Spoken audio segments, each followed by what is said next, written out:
Yo, what's going on, guys? Welcome back. Today I am hopping into the incident response piece of the SOC level 2 path, and we're going into preparation. Now, one thing I'm going to say right off the bat is if you're watching this video, I appreciate you, because most people will skip over this video, and the reason I say that is just because it's not a difficult box, right?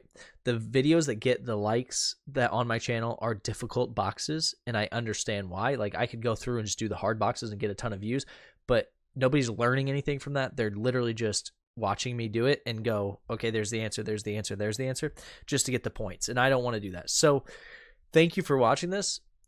I will tell you, if you watch it, this is right in my wheelhouse, and I will give you added value.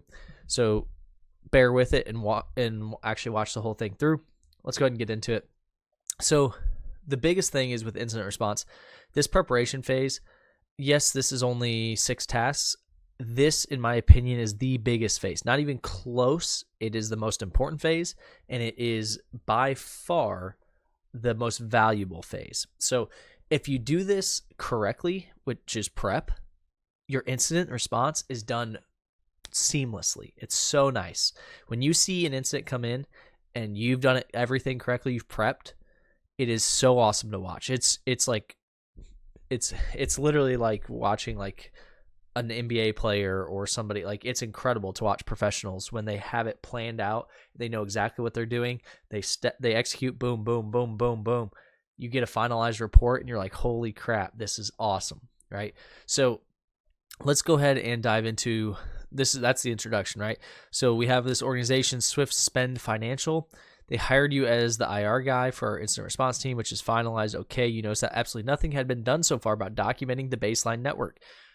This is something I see constantly, not just with small companies either, big companies. You get hired on, you go in, right? If you're doing consulting work, whatever, you're trying to like, okay, send me, what your guys' IR plan is, all that stuff. And it's either they don't have one, or it's extremely like they got a template from a third party or something like that, and they just like, there you go, here you go. And you're just like, wow, they're not ready for anything. And so these baseline configuration understandings is not just valuable from a documentation standpoint, but think about being an analyst and an alert comes in that you've never seen before. Think about that. If you've done alerts before, think about it. You don't have any idea where to start. Well, if you know what normal looks like in your environment, I mean, truly know what normal looks like, you know where to start, because you know that ain't normal. So if it's not normal, we need to go do something, right? So right off the bat, you're taking action. If you're an analyst and you don't know what normal looks like, you're going to go, maybe this is normal. Maybe this is just an IT guy doing some work. I don't know. But if you know that that's not normal, you know response is needed right away. So you're saving yourself time over and over and over. And that's all incident response is saving yourself a little bit of time on every single step to save yourself a ton of time in the long run. And guess what? When an attacker's attacking and a defender's defending, all that matters is time, because seconds matter. If an attacker takes an extra couple of seconds, because most of the initial attacks are probably automated, if it takes an extra couple of seconds, they might get access to something else they shouldn't have. And now you're doing a more investigation over here, and you're just getting further and further in the timeline, in the attack chain, where if you can, seconds, if you can stop them in minutes, seconds, you can really, really save yourself a headache. All right, let's go to the next one. Okay, so now we're getting a debrief here. Knowing that we are tackling the incident response process in the room, you're expected to be familiar with the fact that IR is usually coupled with digital forensics. Typically it is. Now, I will say it doesn't have to be. What I mean by that is a lot of incidents, if they're smaller scale or something happens that's not like, detrimental, there won't be that forensics piece. There will be some. There's always going to be some component of it. I will say that, because you want to know what happened, right? But if I go through the forensics piece and I see, for instance, that, oh, you clicked on a phishing email, downloaded some malware and ran it, I'm not going to go through and do like a forensics investigation of your machine. Why? all the logs, everything I need is already exported to a SIM or some log aggregator or something that I need. So I don't really need to go through your machine. Could I? Sure.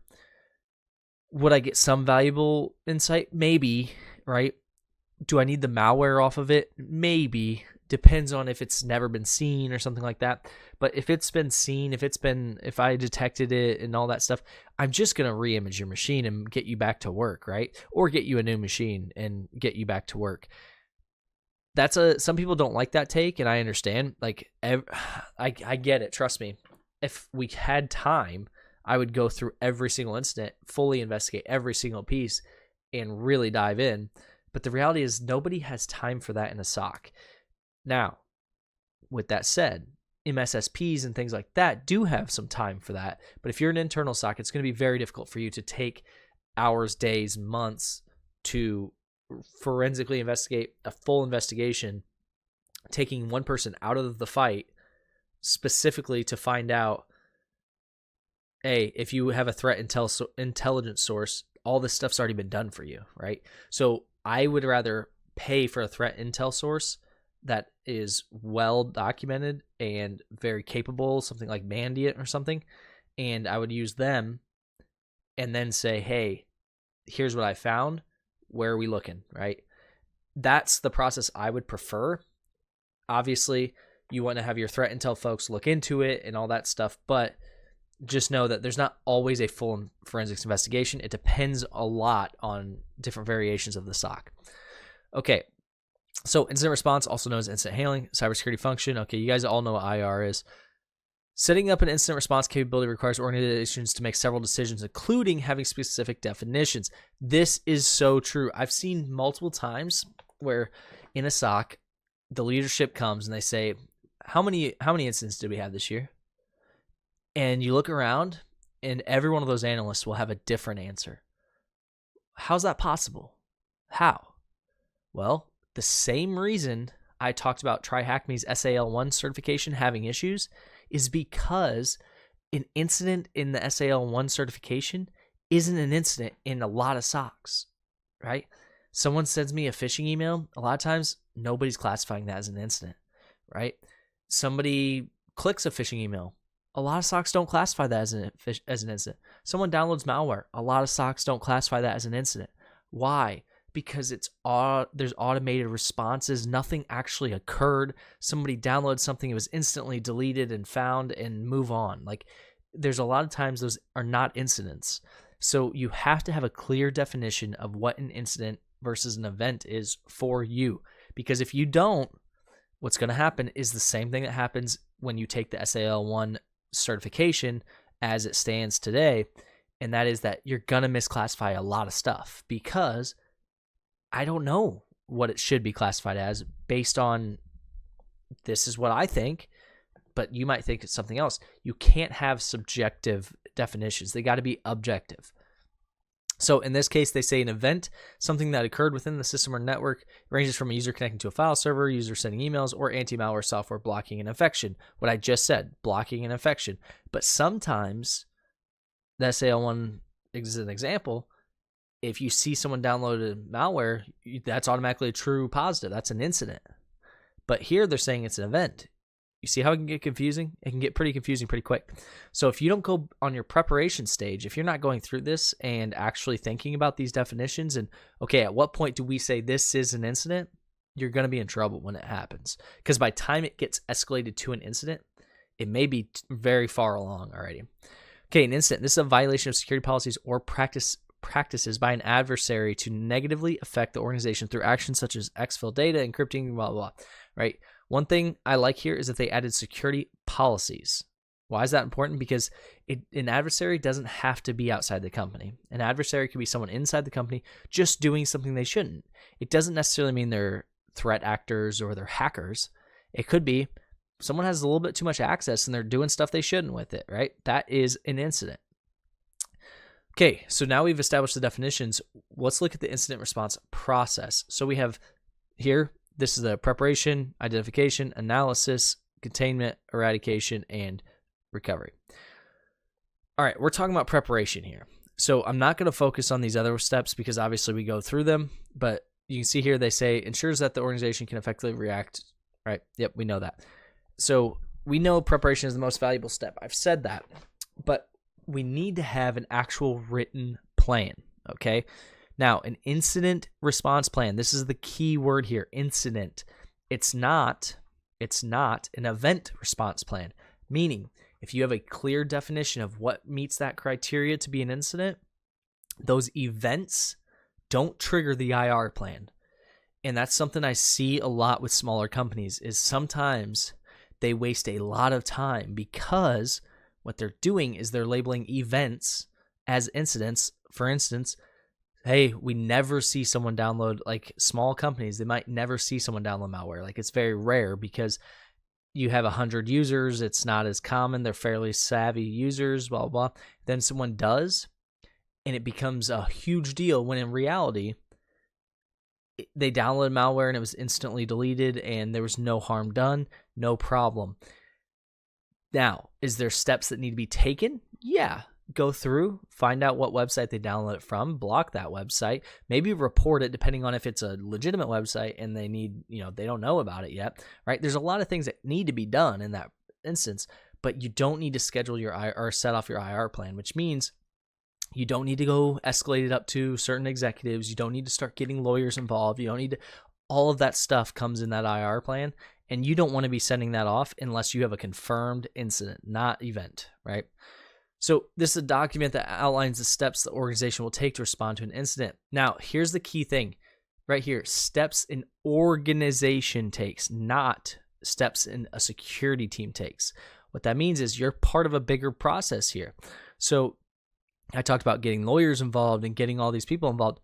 You don't need to just worry about security here. This needs to be done all the way up the chain because for those of you that don't know, there's times where even if you have lawyers in your company, you have to call outside lawyers. There's times where you have to call a forensic investigator outside of your forensics team. There's times you have to do certain things. There's times I've had to sit there and call the FBI because it's something they're tracking. Like there's these other entities that you have to speak with.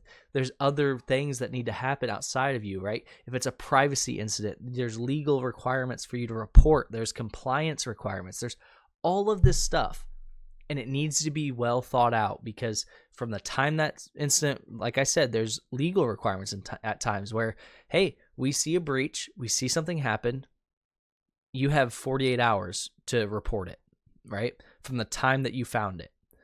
That's just a made up number. I'm not a lawyer, but I'm just saying there's things like that where if that happens, you better be on your P's and Q's because you're going to run out of time quickly, right? And that's when fines start to come and things like that. And you can make it much worse. So you need to be very aware of what you're doing. Now, to have an effective IR plan, you have gone through numerous iteration processes. This is true. I can tell you, I don't know how many IR plans I've written and dealt with because I'll write one and it'll be amazing and everybody loves it. And then 6 months go by and they're like, oh, we gotta change it. We gotta change everything. And it's like, all right. And I understand why, because it goes through iterations, right? They really like one piece, but then they find out, oh, it doesn't actually apply as we do tabletop exercises and things like that. They start to see, oh, this looks really good, but it doesn't actually apply the way we thought. So you've got to do iterations, right? This ensures that you cannot ingest incident data and mitigate breaches as they occur accurately. The templates would also be valuable in creating incident reports, which is accurate. Accompanying an incident and response plan is the use of playbooks, right? Playbooks, when an incident occurs, when this happens, we do this, right? That's a playbook, not an IR plan. Big difference. So understand the difference because it's important. The playbooks provide the organization with actions and procedures to identify, contain, eradicate, recover, and track successful incident mitigation. So what they're saying is you need procedures on how you're going to do this stuff. That's different than the IR plan. The IR plan will say, hey, in the event of this incident, maybe we run these playbooks, but it's not going to list all those out because someone's going to read this IR plan and say, okay, I'm reading it and I'm trying to do an audit on this, but your IR plan's 280 pages. Like it's going to take me weeks to do this, which also means it's going to take you guys forever to actually run through this and practice it. Because it's too much. It's too, and I can tell you, I've written IR plans that are just too much information, and it doesn't help anybody. What you need to do is have IR plans that are very specific, very tailored to your organization, and then have it reference things that you might need if you're a specific team, right? Because HR doesn't care about my security playbooks, and I don't care about HR's playbooks, right? Unless it has a security component. So what that means is reference them and make sure HR does them, but I don't need to know that from an IR perspective, right? They need to know that because they need to do their tasks. I need to do my tasks. Legal needs to do their tasks, et cetera, et cetera, et cetera. Okay. What is an observed occurrence within a system? That's an event. What is described violation? That's an incident. Under which incident response plan do organizations lay down the procedures? Preparation. Under which incident response phase do organizations lay down their procedures? I just said that. Under which phase will an organization resume business operations fully and update its response capabilities? That's recovery and lessons learned. So that's the last one. All right. People and documentation preparation. Now, this download task files, you'll see it's just this chain of custody form. You can get these from pretty much anywhere. The templates are really easy. You don't need anything crazy, and we'll talk about it here. But I just wanted you to know that before you click download on those, you don't need it. It's just a chain of custody form, so you'll see it. Okay. First thing you need is this CSIRT team, right? You can call it whatever you want. I've seen them called all kinds of things, but it's your cybersecurity incident response team, right? This is your business, your technical, your lead analysts, your legal counsel, all of the people that are going to be involved in a cyber incident. You have the head honchos of all of them, right? And you say, you meeting of the minds, an incident occurred. What do we do, right? And I've seen this happen because it's almost like a triage of sorts where they come together and they say, okay, this incident has a component of legal and a component of HR, but doesn't have a component of this business entity or a component of this entity. So you guys don't need to be involved in this, but we will run through our process, right? It's a way to do that. And then I've seen where, hey, we have a potential incident. They kind of triage and they say, we have a potential. We don't know what's breached yet. If anything, we just know someone got in. Okay, we'll wait till we investigate further, do a little bit of forensics. Now we come back, meet again. And this way, they are at least prepared in case something happens. And they have the questions they need to ask you so that when you come in, they go, got it. Okay, so there wasn't a breach. We're good there. And I will tell you, if you've never dealt with one of these, it gets very complex. Like there's times where you might, as a security person, even go, this is a breach. Like we need to report this. And then the legal team will be like, no, there's no requirements to report for what you're saying. And that's a weird experience, right? For the first time to be like, security is more like worried about the requirements than legal. But the reality is they're doing their job. You're doing your job. So your job is to give the facts. Their job is to determine if that's legally required to report on, right? So understand that this can get really complex. And so that CSIRT team really helps just from an overview perspective. Before you start raising all the fire alarms every time you have an incident, they can say, hold on, it's not an incident, not classified as an incident, right? Not the business definition of an incident. And you say, okay, cool, thanks. Now, training and assessment sessions. So one of the big things here is training people, right? So the most effective way to ensure they're well equipped with knowledge about these attacks is through constant training assessments. And they call it awareness sessions. A lot of these are tabletop exercises, things like that. But you can see social engineering campaigns. Almost every company does phishing campaigns and stuff like that to train their users, right? Spear phishing attacks, yep. Here you go. Providing current affairs training, right, will be crucial. So keeping them up to date on like what is going on in the current affairs so that you know, and I'm not talking about like, hey, let's go over the news and talk about Donald Trump. Like that's not what I'm talking about. I'm talking about going through and saying, hey, just so you know, there's been a lot of AI evil chat bots out there. So be cognizant of what you're logging into and typing into your, OpenAI and stuff like that. Like that is awareness, not the, hey, are you keeping up with current affairs, right? This training also applies to your end users and customers. Now, customers, you got to be cautious because your customers are usually not always, depending on what you work in, they might not always be tech savvy people, right? And neither are probably some of your employees, but you don't want to like confuse them, overload them, send them information that they're like, whoa, what's going on?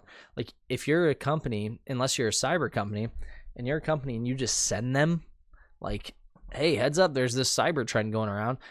If I was someone and I got that, I might be like, did you guys get hacked or something? Why would you send this to me? So just be cognizant of how it looks, the portrayal of it, right? Okay. So training content. Yep. Whoops. Didn't mean to click on that. We provide vital internal and external stakeholders. Yep. Additionally, incident handlers must be familiar with forensics imaging tools. Yep. All that stuff. So yeah, obviously your IR people need to be familiar with like how to do their job, right? And that's what they're saying here. The other thing to keep in mind here is like if you have cyber insurance and all that stuff, all of that needs to be prepped beforehand. You don't want to call your cyber insurer and be like, hey, how much is our cyber insurance for? And they're like $100,000. And you're like, ooh, I'm going to need to up that. And then it's like, well, we have a current ongoing attack. It's too late, right? Think that through beforehand. Okay, now, here's a big thing. If it's not written down, you can't enforce it, right? Now, your company might have a different policy, but I've never seen a policy that's enforceable that isn't written down. So what that means is you need to define what are your security processes? What are your security policies? Are you allowed to just like, what if someone came in right now to the company you work for, brought their home computer or home laptop, whatever, sat down, or Raspberry Pi, anything, sat down, booted up Kali Linux and started doing scans? Do you have a policy saying they can't do that? If not, can you do anything to them? Maybe, maybe not, right? Do you want to find out that way? I don't. So policies in place, right? You will use company issued computers. Simple, right? You cannot plug in anything that isn't company issued. Simple. That policy, right? Overview of the whole thing tells us we can't do USBs, we can't plug our phones in, we can't do any of that stuff. Now, does that mean you're going to throw the book at every person that comes in and does something on accident? No, right? If you plug your phone into a USB charger on the wall and find out that that was connected to the network, like, no one's going to freak the heck out. But it does mean if you did something malicious or something suspicious, we have some grounds to stand on, right? Now, communication plan and chain of custody. This is another piece that I see people fall apart on their IR plans. Communication, right? You want to see companies scramble? Go to the company, do a tabletop exercise. In the very first stage, say, oh, you guys use Zoom? Sick. Okay. Zoom's down. And watch them all scramble. Because they don't have a backup plan of communication. They don't have a way to talk to each other, right? What are they going to do? Call each other? Yeah, they could. But do you have everybody in your company's number? No. So what are you going to call this guy who then is like, oh, I have his number. So then they call that person, and that person calls that person, that person calls that, right? Yeah, you could do that. But remember, we talked about seconds matter. You're talking about minutes, hours now, because what if he doesn't answer? Now you're waiting around, right? It's just, you've got to, it all compiles. All these things compile on each other. So you want to make sure you're handling it beforehand, right? Make sure you have communication plans for every procedure, right? Now, chain of custody, that's this form right here. If you need a forensics investigation, right, on a physical machine or even a virtual machine, make sure you have a way to get it. And then once you get it, make sure you are filling out chain of custody. Who holds it? Who released it? It never should leave anybody in security or IT side, because you want that to be admissible in court if need be, right? Now, response procedures. Yes, this should be how you're going to respond, right? That's exactly what IR is. So a group that handles events involving cyber breaches, cybersecurity incident response team, and then what documents could be used to company evidence collecting and keep track of who handles it. Chain of custody documents. All right. Technology preparation. So this is one thing. It's funny. This is actually a video that if you made it this far, awesome. But there's a guy that commented on, I did a video on how to baseline your workstations, and basically it was a way that you can take a baseline of all of your stuff so that if a breach happens or if an incident happens, you're not wasting a bunch of time. You take that baseline and you compare it to the attacker or the compromised machine, and you can see quickly what it's supposed to look like and what is going on. So you can at least narrow down a lot of the software and stuff like that, because you probably don't know all the software running in your company, and I wouldn't expect you to. So you're going to have to research it, look it up, figure it out, right? And so it's a way to do that. And someone commented on it, I think yesterday actually. And the first thing they said is, I wish I knew this. I think they said last year, but I wish I knew this last year before we got attacked, because this would have saved us countless hours, right? Something like that. And that's exactly what it's for. So what they're saying here is do your prep work. If you do your prep work, your response is so nice and easy. And I mean that quite literally. Yes, it's going to be stressful. Yes, it sucks. Yes, you're going to have to do some stuff. Yes, you're going to have to like respond and like deal with the backlash and all that stuff. But it's so much easier than the alternative, which is don't prep and watch what happens. So first thing, asset inventory classification, right? You need an inventory list. If you don't know, let me ask you this. How do you protect something like right now? I don't know how many people are in your home, but think about people in your home. If you live with somebody, if whatever, however many people are in your home, do you know every device on your network? Do you? Some people will say yes, and then they'll go through and they'll be like, oh, well, kind of. I know I've got some smart TVs. I got maybe a smart light. I can't remember if I took that out, whatever, right? And when you start looking at like large families, you're going to look at a bunch of devices that you may not even know are on your network. So how would I go about protecting it? I don't even know what's on it. So how can I determine what's malicious, what's not, what's suspicious, whatever? You don't. So what do? You need an accurate inventory list, right? And then you need to take it a step further and classify them, right? What is your critical assets? What's critical? Because I'll tell you right now, if a breach comes in or if an attack comes in tomorrow, I can't just shut things off or unplug them from the network. I know that the first thing they teach you is quarantine it and unplug it, right? Get it off the network so that the attacker can't talk to it.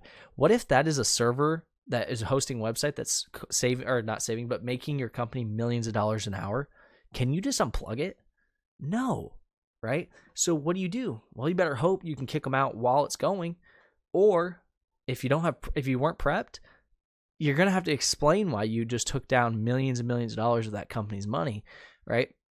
Now, the alternative is classify them so you know, hey, a good example of this, a very, very good example is this is actually exactly how I helped with the CrowdStrike incident, right? When CrowdStrike incident occurred, everybody's servers were down, right? The first thing I did was say, show me the critical servers. When they said, here's the critical servers, I said, perfect. Spin all of here's how we fix it. Spin all those back up. Now your business is operating. Now you're making money. Let's fix the rest, right? The rest is secondary. Same thing with vulnerabilities, IR, all that stuff. Your critical assets are critical for a reason. They need to be in tip-top shape, and then you can worry about the second ones, right? Now, that's not always the case, right? But that's 99% of the time going to be how you handle it. Technical instrumentation, right? Once you have a good identification of all of your assets and everything, you need to have telemetry of your network. You need to know what's connecting to what, who's talking to who, what firewalls do we have, what is sitting on the perimeter, what's sitting inside, what subnets are there. If you don't know any of that stuff, how do you respond, right? If I have a subnet over here and there's a breached machine, and I know there's no critical assets on that, it's just a machine, or it's just a subnet for, development or something, boop, pull the cord on that thing, breached machine, okay, great, I don't care. Those are dev machines right now. I will clean them up. But if I do the same thing on a live production subnet, we're in trouble, right? So understand there's differences in how you respond. Now, investigation capabilities, make sure you know how you're going to investigate, what your capabilities are, right? Do you even have the capabilities to investigate, like a full forensics? If you don't, do you have someone on retainer that can? Do you have a person to call? What do you have, right? Do you have a go bag like this here? They call it a jump bag, but do you have one? If not, do you want to make one? Do you need one? Think about these things, right? So now go into visibility. This is where we're at right here. This is them talking about making sure you're logging the proper stuff. And the reason I'm trying to kind of just breezing through this part is because we're going to do some examples, but you can see common event log types or common log type entries and monitors to include is event logs, audit logs, error logs, debug logs, blah, blah. One of the big things I see a lot of people turn on is these audit logs, but what I see is I see them turn off PowerShell command logs and things like that because they're expensive. When I say expensive, I'm talking about from a storage perspective, right? You're talking about a lot of logs. Well, the problem is if I don't know what command you're running, I just can see that you did some stuff in PowerShell and it looks funny. That's bad. So make sure you go through, and one of the best ways to do this is go through an event, like a simulated event, right? This is where your tabletops and stuff like that for your security team come in. But go through a simulated event. As you go through it, right? You're going through it. Boom, boom, boom, boom. Okay, I went through it. Now look at what logs those would produce. And when you see what logs they could produce, do you have them? Are you monitoring them? Are they turned off, right? What do they look like? And can you gather that information, right? Because a lot of times you'll be surprised. Firewall logs produce a crap load of data. Are you storing them? Are you keeping them for 24 hours? Are you keeping them for 2 years? How long are you keeping them, right? So if an attack happened 30 days from now, can you still see it today? Or 30 days ago, excuse me. Can you see it today? Just depends, right? So make sure you have the best logging system that you can put together in that time frame, and make sure you're not logging stuff that's useless if money is a constraint for you, right? If you're paying for ingestion for logs and you're like, hey, I'm paying for ingestion, it's really expensive, it's just going up and up and up, get rid of logs that don't need to use, right? Now, this is all dependent on your security tools, what you can see, all that stuff. But if you have an EDR that's saving logs for a year and it's saving PowerShell commands, then it makes sense to turn off in your SIM the PowerShell command auditing, right? But it doesn't make sense to just not ingest anything because you have an EDR, et cetera, right? So you need to play that middle game. You need to find that balance, and it takes time. Usually what you see is you see people turn everything on and then start to bring it down. That's a lot easier than trying to turn one thing on at a time because you're missing stuff that whole time. So, all right. So here we need to go, let's look at example. We need to go to local security policy. So we say, okay, start menu. We're going to go to Windows. It's not very quick, by the way. Oh, okay, there we go. It's actually so slow that I can't even connect to it. Interesting. All right, here we go. We're back. So we're going to say Windows Administrative Tools. There it is. Security options. And I know this is small, but you shouldn't need a whole lot.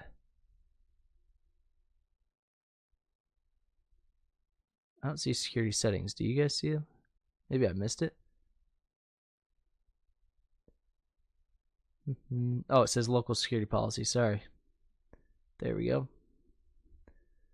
I think I can make this bigger for you. There we go. That's going to be much easier to look at.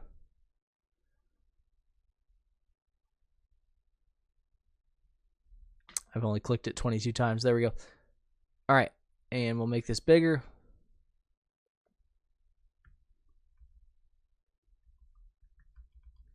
Okay, can't zoom that in. That's all right, though. So now it's telling us to go to security settings, local policy, security options.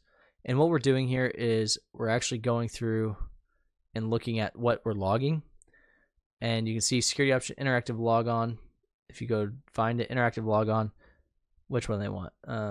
Display user information when session is locked. So if you guys don't know group policy and all these local security policies and stuff, you can manipulate pretty much everything, right?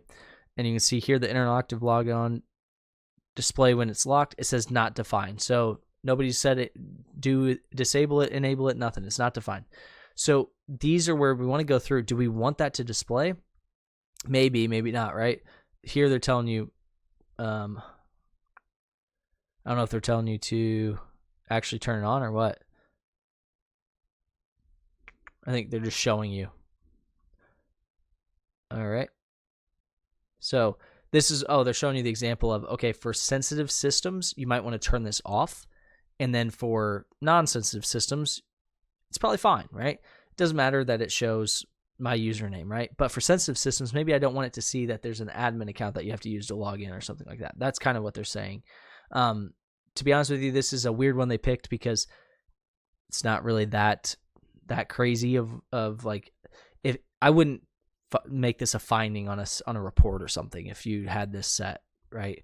Could it be? Maybe, I guess. It'd be a very, very low or an informational, obviously. But okay, the first thing to check in the current situation, so the network systems have event logging disabled. Okay, so that's a big problem, right? Because if you go to event viewer, you can see,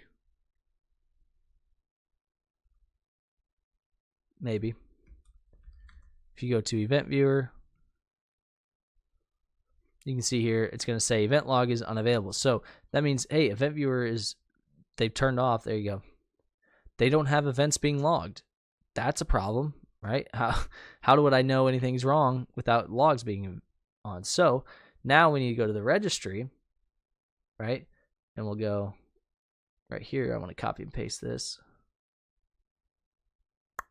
All right, so we can go to registry editor.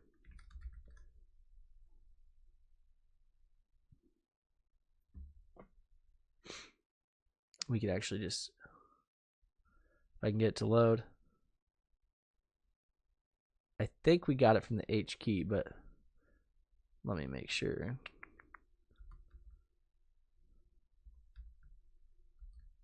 There we go.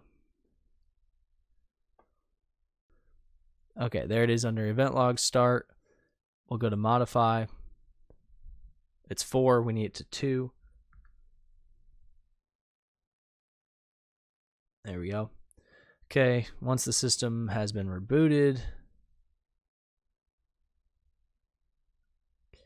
you can open the Windows Event Viewer and confirm it works. Okay, so do we reboot the machine now?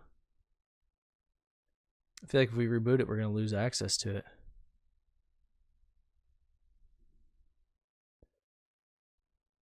All right, I exited. Nothing happened. There we go.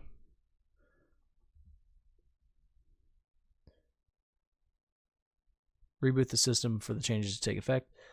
I'm going to be interested to see if this actually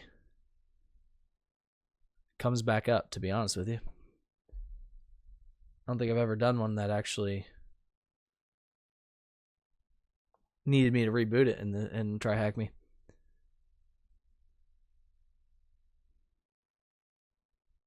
All right, what was the first question? Okay, we haven't ran the test yet, so.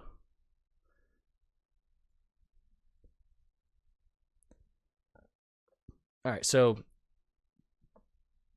basically what we did is we turned on the logging upon startup.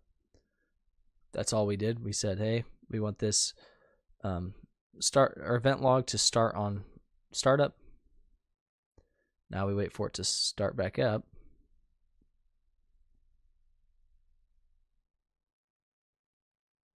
Come on, baby. I don't know if it's going to restart. I'm going to be honest with you.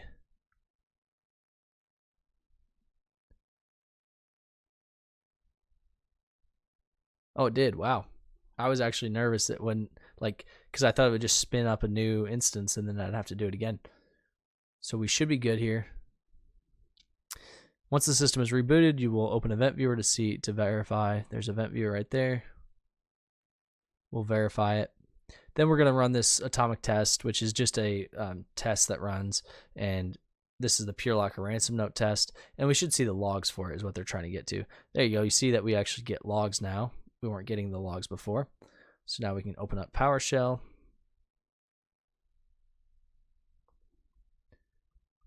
Copy and paste that, baby. I did push Control V as well.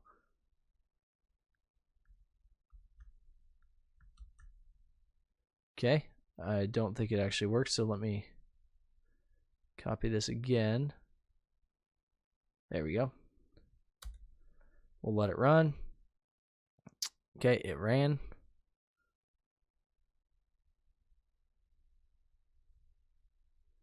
Okay, now we run this.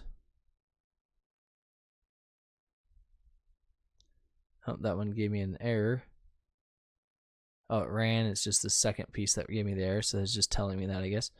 Okay, so navigating through the Windows event logs under Applications and Services, Logs, Microsoft Windows. So we're going to Applications, Services, Microsoft Windows. So we're looking at the event logs here. Sysmon.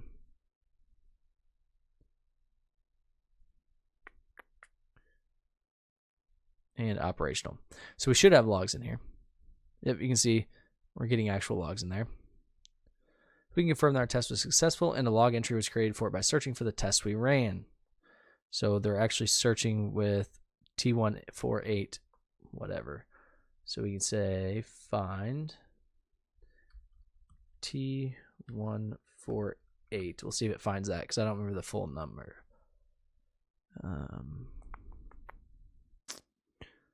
Let's see.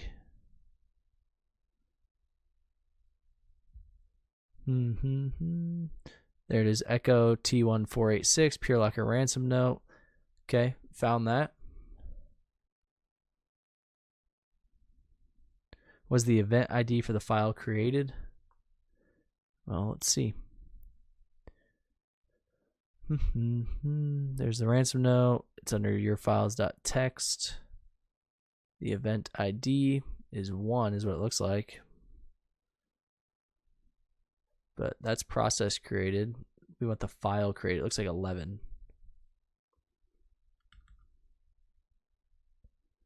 And you can see that right here, file created. That's how I got that, by the way. Under the software restriction policy, what is the default security levels assigned to all policies? Software restriction policy.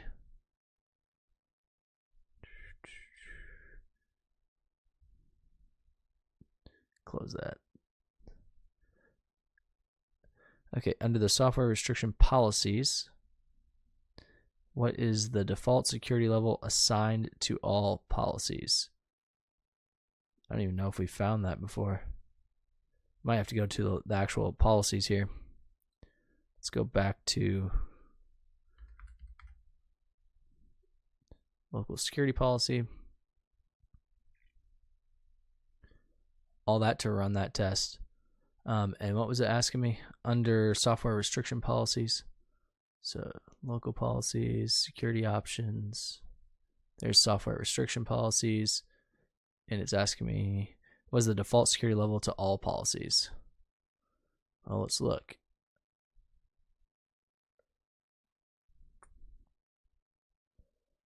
Software will not run regardless of the access the user. What's the default one?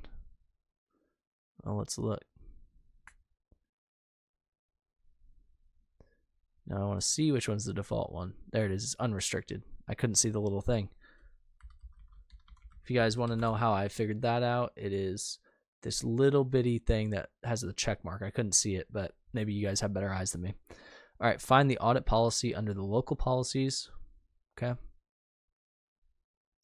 Okay. What setting has been assigned to the policy audit logon events? Audit logon events, failure. So what that means is only notify me of failed logon events, right? So as you can see, all they're showing here, I really think it was a weird way to do this. They're showing that we turned on logging. That's all they're showing. And they're showing us which policies we actually did. But these are local policies. Most of the time, they're not going to be controlled this way. I mean, you can look at them this way, but typically you can't edit the local security policy under an enterprise environment. So that was a weird conclusion to that, in my opinion. But let me know what you guys think. Let me know if this helped you guys. Let me know if you feel prepped. Hopefully you guys made it through the video and actually took what I was saying and took it as understanding and really thought through some of the stuff I was saying, because preparation is the #1 thing to make you a better incident responder. I promise you. So hopefully this helps you guys. Hopefully you guys have a great day. Thanks.